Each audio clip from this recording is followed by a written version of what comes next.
አረ ወደዛ ሂድልኝ ተዋት በቃ እዩ እስቲ አንድ ጊዜ አቁሙና ላውራችሁ አውሪኝ ሰማሻለን እዩ አስቀምጥ ብያለሁ ማሚ በጆሮአችን እኮ ነው የምንሰማሽ በቃ እዩ ይበቃል እሺ ቀጥይማ አይውላችሁ አሁን ሁላችሁም እንደምታውቁት በአቤልና በርብቃ በጣም ደስተኛ መሆኔን ታውቃላችሁ አይደለ ደስታዬ ሙሉ እንዲሆን ደግሞ አንድ ሐሳብ አለኝ አሁን ጸጥ ብላችሁ ስሙ ምንድነው እሱማ ሰርግ ነው ሰርግ አዎ ወልዳችሁ አያት እንድታረጉኝ ይፈልጋሉ አዎ እኔ ማጎት መሆን አምሮኛል እንዴማ አራ ያስፈልግም ሁሉ ነገር እኮ ቀስ ብሎ ይደርሳል ማሚ አቤል እኮ ልክ ነው እንግዲህ እኔ ተናግሬያለሁ ቀኑን ቆርጣችሁ ወሰናችሁ ንገሩኝ ብያለሁ ተናግሬያለሁ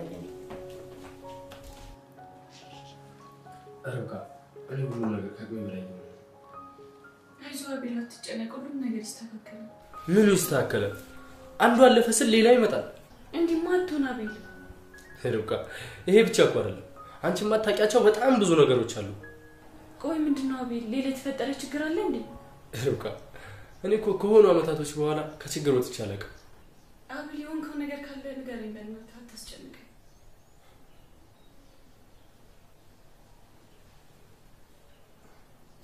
እንደዚህ ሻውቅም እኮ ማውራት ፈልገሽ ሰሚያት ተሻታቂ ማልቀስስ ፈልገሽ ወደ ውስጥ አልቀሰሽ አታቂ መጮህ ፈልገሽ አፍሽን አፍነሽ ይዘሽ አታቂ ተገርተሽ አታቂ ተጥለሽስ አታቂ ብቻ ምን ብዙ ነገር ምን ምሽብርካ ምንም አልሆንኩም አቤል ያምኛል እንዴ ምንድነው መቀበጥረው ጭራሽ እግርሽ ላይ ተኛው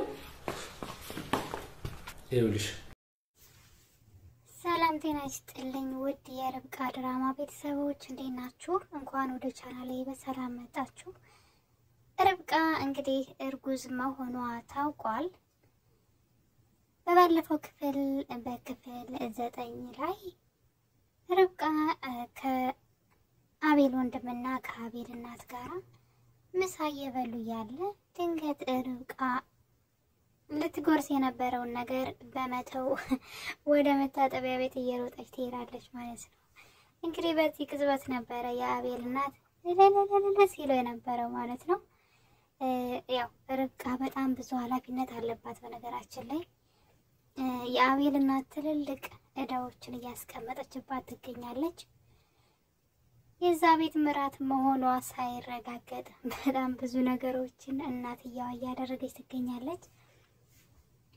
ስለወደደቻት ብቻና የምርም የልጇ ፍቅረኛ ስለመሰለቻት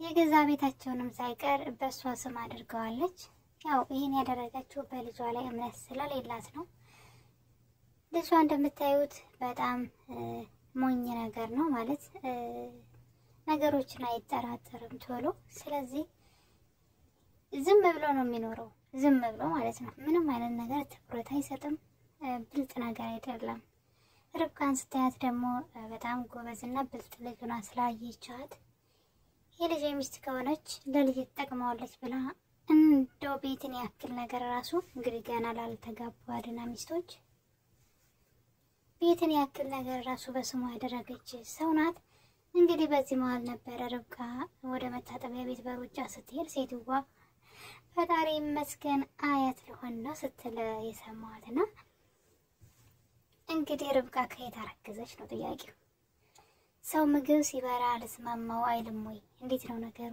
ለምንድነው ሴቶች የሆነ ነገር ሲያደርጉ በምግብ ላይ ስማማ ይችላል በጣም ብዙ ምክንያቶች አሉ እንደዛ ሲያደርጉ ለምንድነው ከርግዝና ጋር የሚያያዘው ግን እና አቤል እናት እንግዲህ ጎዳና አላወቀችም ርብቃ የአቤል ሰራተኛ መሆኗ ማንንም ሰው ሊነግራት አልቻለም አሁንም ድረስ የልጇ የወደፊት ሚስት ስለመሰለቻት ማለት ነው ጭራሽ አሁን ደግሞ የልጅ እናትና አባት አድርጋቸው ቁጭ ብላለች ይሄን ነገር ግን አቤል ደግሞ ሲሰማ ለርብቃ በጣም ከባድ ነው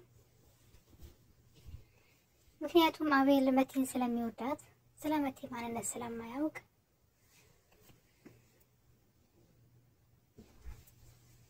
ይሄን ነገር እናትየዋ ካወራች ምክንያቱም ማውራቱ አይቀርም ርብቃ ላይ ያየችውን ነገር ለልጇ መንገሩ አይቀርም። ልጅ ልትወልድ ነው ልል ብላ ሌላ ነገር ማውራቱ አይቀርም። እሱ ደግሞ ነው አይደለም ማለት አይችልም፣ ሚስቴ ናት ብሏል። ስለዚህ ከዚህ በኋላ ደግሞ አቤል ርብቃ ላይ እንዳይነሳባት እየፈራሁ ነው። እንደምታውቁት አሁን ሰው አሁን አፈር ነው የሚያደርገው፣ ይቀያየርባታል። እኔ ግን ለርብቃ አንድ ምክር አለኝ። አይ ነው ለፍቅር ብላ ዋጋ መክፈሉን ምናልባት እሱ የረሳው የህይወት ታሪክ ካለ ዋጋ መክፈሏን በጣም ነው የምወደው፣ ለፍቅር ዋጋ መክፈሏን። ነገር ግን በጣም ሲያበዛው፣ ምክንያቱም እሱ ራሱ እሷን ይፈልጋታል። ለምን ከዛችኛው በጣም የተሻለች ናት ለሱ። ከዛችኛው ፍቅር የሚባለው ነገር ያው የመጀመሪያው ፍቅር ስለሆነ በቃ ፍቅር ጀምሯል፣ ምንም ሊያረጋት አይችልም። ነገር ግን ከርብቃ ግን የምርከው ከልቡ ማለት ነው ቆንጆ ናት፣ አስተዋይ ናት፣ ሚስት መሆን የምትችል ናት፣ የምታስብለት አይነት ሴት ናት። ከዛችኛው እጥፍ የተሻለች እንደሆነች እሱ ነገሩ አቤል እየገዛው ነው። ነገር ግን ይነሳባታል። እናቱ ዘወር ስትል እሷን ማንቋሸሽ ይጀምራል። ምናልባትም በእሱና በመቲ መካከል እሷ ገብታለች ብሎ ስለሚያስብ ነው። ለዚህ ነገሩ ተጠያቂው ግን እሱ ነው። እናቱ ስትመጣ ምንም መደነባበር አያስፈልገውም እኮ ሰራተኛ አይናት ቢል ምን ችግር አለው? እርግጥ ርብቃ ስትታየር ሰራተኛ አትመስልም። ስለዚህ ሰራተኛ ናት ለማለት ትንሽ ይከብዳል። እናትየዋም እንዳየቻት የልጅ ምራት ናት ብላ ያለችው ከዛ እንግል ነው። እንግዲህ እንደዚህ ቢጃማ ለብሳ የወጥ ቤት ልብስ ለብሳ ራሱ እንዴት ቆንጆ እንደሆነች ሰራተኛ እንደማትመስል እዛ ቤት የመጣው ሰው ሁሉ እንዴት ነው እቺ ሰራተኛ ናት እያሉ እየተገረሙ ነበረ። እናም እንግዲህ አቤል እናትም ከዛ አንግል ነው እንደዛ ያለችው። ስለዚህ ራሱ ያጠፋው ጥፋት አሁን ላይ ርብቃ ሊያሰቃየት አይገባም። ከፈለገው መቲ አዝሎ መዞር ይችላል፣ አጠቅመውም ግን ገደል ነው የምከተው። የገዛ ወንድሙና መቲ እንግዲህ በእነሱ ላይ እየተደራደሩባቸው ይገኛል። ወይ ገዛ ወንድሙ መቲን ከእንግዲህ ወንድሜ ከሚለው ሰው ቀምቶ ከሷ ጋር ዝሙት ይሰራል፣ በጀርባ ቅምጥ አርጓት። እንዲች የምትባል እንደዚህ ጭላጭ ፍቅር ለሷ የለው ማለት የአማርኛው እንደዚህ ነው መሰለኝ። እኛ ሀገር አማርኛ ጭላጭ ማለት እንዲች ጥፍጥፍ ያለች ማለት ነው። ያችን ታክል ፍቅር ራሱ ለመቴ የለውም ልጁ። ነገር ግን ከጓደኛውን ወይ ወንድሜ ነው የሚለውን አቤልን ማለት ነው እሱን ለመጉዳት እስኪመስል ድረስ ለሱም ፍቅረኛ የሆነችው ልጅ ቅምጥ አርጎ ይዞ ልጅቷ ነፍሷ እስኪወጣ ነው የምትወደው ልጁ። ነገር ግን እሱ እንዲች አርጎ አይወዳትም፣ አይገልጸውም። የምሬ ነው የምላችሁ። የቤቱ ወረቀት ካልመጣ አንቺ ምን ትሰሪልኛለሽ? አልፈልግሽም። ምንዋንም አይፈልጋትም። እሷ ግን እሱ ለማግኘት ስለፈለገችና እሱን ስለወደደችው ብቻ ነው የአቤልን ንብረት እንግዲህ በዚህ ዘርፋ ለመስጠት በሱ ለመወደድ ነው። እንግዲህ ምንም ሌላ ፈልጋ አይደለም። አቤልን አትወደውም። አቤልን የቀረበችው በዛኛው ቴንሽን ምንድነው መወደድን እንድታገኝ ያኛው የሚፈልገውን የስጋ ፍላጎቱን ለማሟላት ነው። እሱም ደግሞ የአቤልን የሆነ ንብረት ሰርቃ እንድትሰጠው ነው፣ በእጁ አስገብታ ለሱ እንድትሰጠው ነው። እሷ ለፍቅራቸው ዋጋ እየከፈለች ነው። ለዚህኛው ፍቅረኛ መስላ ያስመሰለች። እሱ ግን በፍጹም ያንን ብታመጣለት አይፈልጋትም። ነገር ግን የርብቃን ጓደኛ ሳይወዳት አይቀርም እና የማይወዳችሁን ሰው ስትወዱ መከራውና ችግሩ ነው የሚተርፋችሁ። ምናልባት ርብቃ ወደፊት አቤል እውነተኛ ህይወቱን ሲያስታውስ ሊወዳት ይችላል። ከመልካምነቷ፣ ከምርጥነቷ፣ ከጎበዝነቷ ራሱ አስተውሉ ከመቲ ይልቅ እሷ የተሻለች እንደሆነችና መፈቀር የምትችል ሴት እንደሆነች በራሱ ጊዜ ይገባዋል። ተስፋ አላት ማለት ነው። ምናልባት ርብቃ የምትለፋበት አላማ አላት፣ ዝም ብላ አይደለም። ያችኛዋ ግን አትፈልገውም ማለት መቲ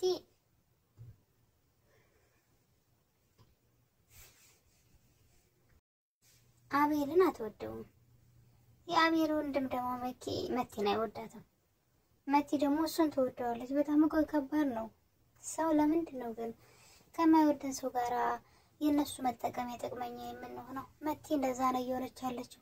ስላፈቀረችው ብቻ አይኗ ስለታወረ እንደፈለገው እንደ ኳስ ያሽከረክራታልና አይፈልጋትም። እየነገራት እኮ ነው።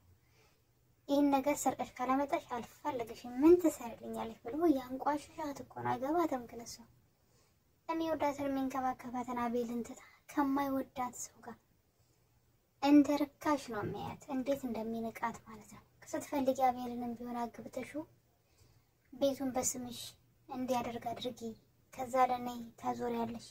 አስባችሁታል? እሱን አግብተሽ እንግዲህ አስቡ፣ የምትወደው ልጅ እያለ አቤልን አግብታ ከዛ ለቤት ወስዳ ለእሱ እንድትሰጠው። አይወዳትም፣ እንደማይወዳት እያወቀችና ይሄ ፍቅር ውር ነው ምናምን የሚባለው ነገር እውነት ነው እንዴ? ይሄ ውርነት አይደለም። እውነቴን ነው የምላችሁ፣ አለማስተዋል ነው። እና እንግዲህ ርብቃ አሁን ላይ አቤል አንዳንድ ነገሮች ሊነግራት ይፈልጋል። ስላለፈ ታሪኩ ማለት ነው። ምን መጥፎ ጊዜያቶች እንዳሳለፈና እሱ ምን አይነት ህይወት ውስጥ እንዳለፈ ሊነግራት ይፈልግና ነገር ግን አንቺ ማንነሽ ለአንቺ ምነግርሽ ብለው መልሶ ይተዋል። ጭራሽ ብሎ ደግሞ የሰራተኛ ልብስ ልበሺ፣ ከዚህ በኋላ ሶፋ ላይ ተቀመጪ፣ ወንበርሽ ይዘሽ እዛ ቁጭ በይ፣ የመጣሽበትን ስራ ረሳሽ ብሎ ሲያንቋሽሻት እናያለን። ከዛ ደግሞ ትንሽ ቆይት ብሎ መለስ ሲልና ለምንድን ነው እንደዚህ የምትለብሺው? እንደዚህ ሳትልበሽ እንደዚህ ሁኝ እያለ ደግሞ ሌላ የማይጨበጥ ጸባይ ነው ያለው። ምናልባትም ከጤናው አይመስለኝም። እና ርብቃ ብዙ የቤት ስራ ይጠብቃታል ማለት ነው። ምናልባት አቤልን ልቡን ለመመለስ ማለት ነው።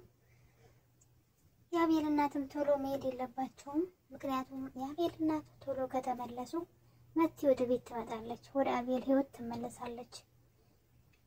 መቲ ወደ አቤል ህይወት ተመለሰች ማለት ደግሞ ርብቃ አቤልን ማስተካከል አትችልም፣ ወይ ደግሞ መስራት አትችልም፣ ወይም ደግሞ ያለበትን ችግር መቅረፍ አትችልም። እሷ ካጠገቡ ፍቅረኛው የድሮ ፍቅረኛው ከሆነች ካጠገቡ ሆና የሚጠላውና የሚወደውን ነገር ስለምታውቅ ውስጣውን ልትመልስለት ትችላለች። መቲ ግን ተመልሳ ወደዚህ ቤት ወደሱ ህይወት ከመጣች ማለት ህይወቱ ላይ አሁንም አለች፣ እሱ እንዳለች ነው የሚያውቀው። ነገር ግን ባትኖርም ማለት ነው። ስለዚህ ያ ማለት እናትየዋ ከሌሉ ተገላዛ ቤት ትመጣለች።